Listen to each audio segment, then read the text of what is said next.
தருமபுரி கிழக்கு மாவட்டம் நல்லம்பள்ளி வடக்கு ஒன்றியம் இண்டோர் பேருந்து நிலையம் அருகில் செம்மொழி நாளை முன்னிட்டு தருமபுரி கிழக்கு மாவட்ட கழக பொறுப்பாளர் வழக்கறிஞர் மணி எம்பி அவர்கள் தலைமையில் நல்லம்பள்ளி வடக்கு ஒன்றிய கழக செயலாளர் வைகுந்தம் அவர்கள் ஏற்பாட்டில் முத்தமிழறிஞர் கலைஞர் அவர்களின் திருவுருவப் படத்திற்கு மாலை அணிவித்து மலர் தூவி மரியாதை செலுத்தி பொதுமக்களுக்கு இனிப்புகள் மற்றும் சிக்கன் பிரியாணி வழங்கி கொண்டாடப்பட்டது. இந்த நிகழ்வில்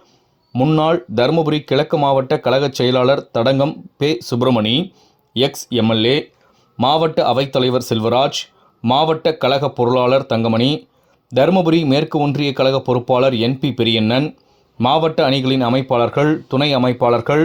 பெருமாள், ராஜகோபால், சக்திவேல், ரவி, ஒன்றிய நிர்வாகிகள் சித்தன், சின்னசுவாமி, கிருஷ்ணன், குமரன், தங்கராஜ், செல்லப்பெருமாள்,